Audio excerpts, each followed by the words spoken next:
Eket was once a bride in Akwa Ibom State. In the early 1990s, I can remember when I usually come here with my dad. I would always ask my dad, why is Eket not the capital of Akwa Ibom? Yes, I asked those questions. Before Uyo found its feet, Eket was already standing tall. We had an airport, we had a stadium, we had companies, we had Core Steel, we had Core River Hotels, we had oil companies, we had expatriates, white men walking on our streets. And that's why you usually hear the talk, Udong Fianwe, because we had white men everywhere. Hope was tangible. Eket was alive. Today, that Eket feels like a distant memory. Companies have gone. Industries are gone. The white men have gone. And sadly, even our young men, our young ones are leaving and not even thinking of returning. Eket is no longer attracting dreams. It's exporting its future. Our young men migrate to Lagos, Abuja, abroad, and never think of returning back home. Not because they don't love Eket, but because they feel they cannot get the returns from their investment in Eket. Our girls struggle to marry. Even our young boys struggle to marry our girls because marriage lease is now more like a punishment for them. Families now struggle to bury their loved ones because burial rites has now lost compassion. This coming from some of the villages, some of the village herds. The families have decided that greed should be the number one thing. Transportation is something else in Eket. Market unions now fix prices. That we have market unions that even fix prices for things even like pepper, okra, onions. You just can't go there and sell your things anymore. How did we get here?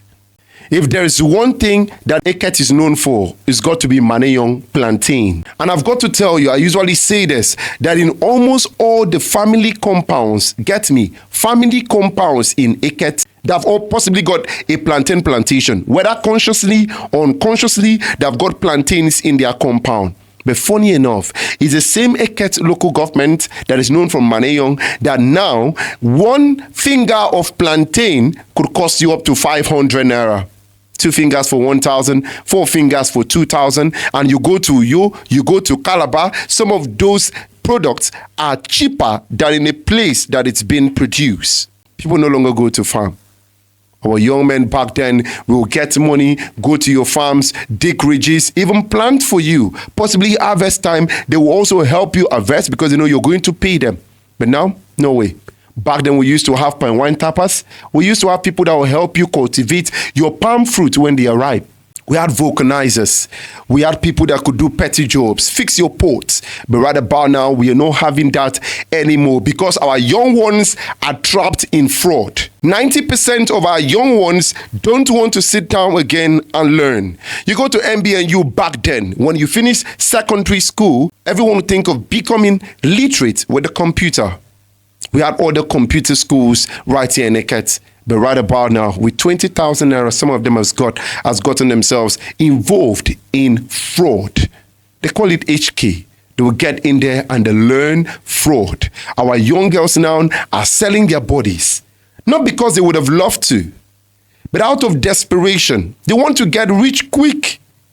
But why can't we have that patience to build up? Our parents built up to where they are. This is not who we were, and this is not who we must become. So the question is simple. Who will rescue Eket? Will it be the politicians alone? No. Will it be the government? No. It must be us. Our paramount rule, the elders, the village heads must help us and rethink our tradition that is supposed to protect us and not destroy us. Our youth must reject shortcuts and rediscover purpose. Those in Lagos, in Abuja, abroad, must come back home, not with complaints anymore, but with commitment. Let's have villages come up with things like the Ekid Festival. They just had the second edition of that. It was nice to see people coming back home to celebrate with their village. Big ups right there to Engineer Andrew Okon, who has been doing his best for that particular Ekid Festival. Big ups to the likes of Engineer Emmanuel Eket, who has also done his part in bringing Heritage Polytechnic to Eket. It has helped in, we cannot count how many persons have passed through Heritage Polytechnic from Eket local government. Big thanks to them. Big thanks to every other person that has contributed. So sorry if I've not mentioned your name, but you have done so well. My head is filled up now. The emotions are high, so I cannot even get your names down. But thank you so much for all what you do for Eket. But we need more persons to return back. Eket is still possible. Our public office holders must be open to accountability and transparency. Let's support enterprise. Let's get back to work with dignity. We have to rebuild Eket deliberately.